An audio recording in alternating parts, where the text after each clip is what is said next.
नमस्कार। सुवर जी जरा धीरे चलो, मिर्ची लगी तुम्हें मिर्ची लगी, लगी लगी लगी लगी मिर्ची लगी, तुम पे लगी उस पे लगी सब पे लगी. The meaning of this I shall come to in just a bit. But I would like our viewers to take a quick look back at the four recently concluded state assembly elections: Kerala, Tamil Nadu, West Bengal, and Uttar Pradesh. If you look carefully at the results have been so fine-tuned that the margins have been slim, but the victor has been consistently across the state going in one direction. Law of averages would tell you that it would be halfway, half of them this way, half of them that way, but that has not happened. So clearly, somebody has got their election arithmetic right.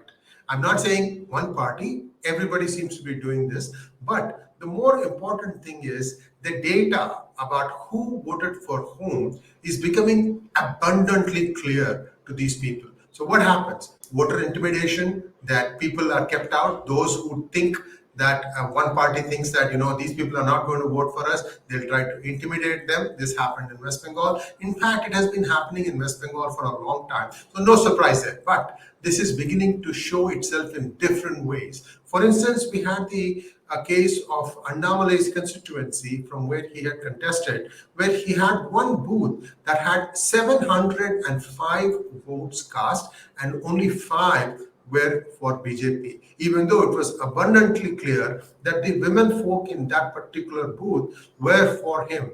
This booth had predominantly minorities, but that doesn't explain how the women who came out and supported 𝙒𝙗𝙗𝙪 did not vote for him when it came to the crunch time. So there are lots of this little math that needs to be done. I hope the psephologists in all these parties are putting their head down and trying to find out what exactly is going wrong.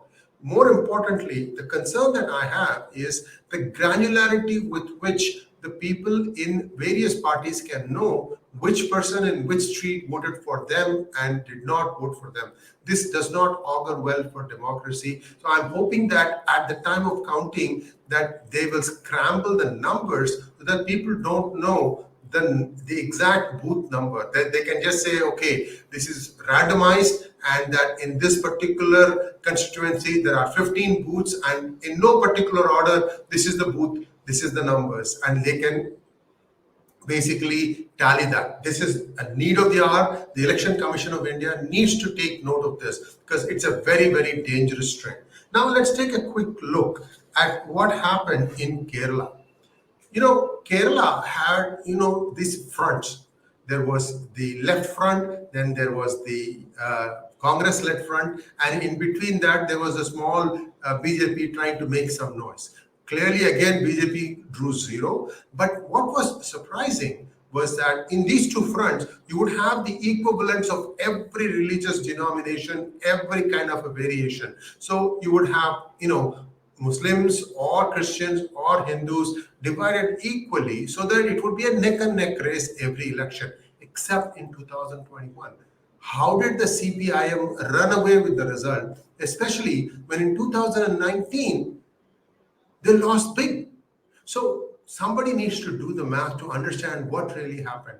Is it because one particular minority broke ranks and decided to vote for the CPIM because they felt that the chief minister's 𝙒𝙗𝙗𝙗, being from their community, means that they essentially are in power? Is that what happened? Again, I don't have the answers, but viewers, you should look at all the data before making your own conclusions. Now, in Tamil Nadu, there is another situation that has developed. A few weeks after DMK won resoundingly, a member of the Christian community said that DMK came to power because of the alms we give. In Tamil, he said 𝙒𝙗𝙖. 𝙒𝙗𝙖 means it's a beggar. You give alms to a beggar. So basically, he called the DMK a group of beggars. But DMK didn't refute it. Surprise, surprise. So does this mean that the Christians have a lockhold on the affairs of the Tamil Nadu government? Would that explain why there is a systematic assault on Hindu religious institutions? Does it also explain why, when a Hindu girl was forced to do menial labor because of her refusal to convert to Christianity by a Christian-run institution, then she consumes pesticides, dies, and in her dying declaration says all these things, that she was forced to do these things and so on and so forth. And then the dean gets arrested. And when the dean comes out on bail, the local MLA happens to be the same minority community as this dean, welcomes her and garlands her outside the jail. Isn't there something called law? So what is really going on in Tamil Nadu? You have Kerala in the grip of Islamists. You have Tamil Nadu in the grips of Christians. What else happened? The dean of Madurai Medical College had advised the students to take oath on 𝙒𝙗𝙖𝙩𝙨 𝙤𝙬.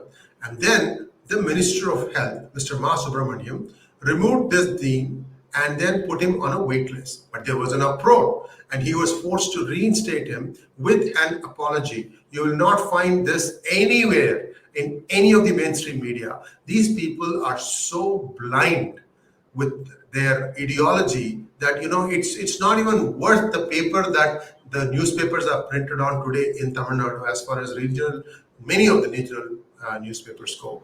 This is the amount of hatred and deviousness with which they are operating. And this looks like Tamil Nadu will continue to pander to the interests of these minorities, because DMK thinks that it can win easily in 65 seats if it just keeps doing what it's doing.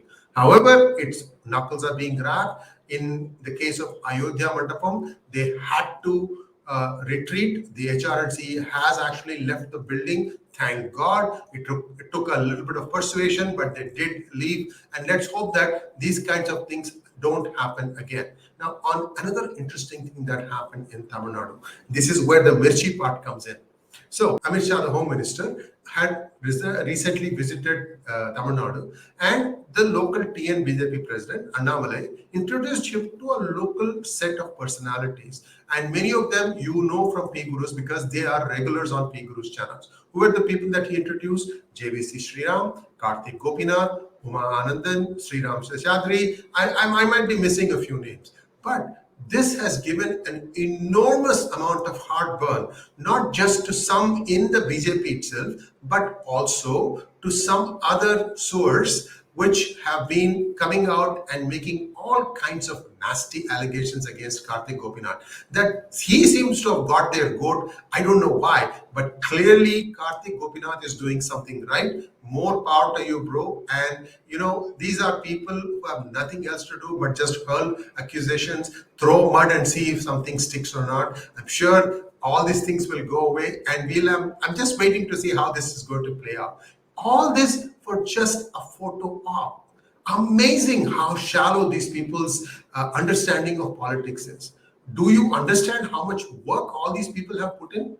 How diligently they have worked without taking a single paisa and working for the good of the country?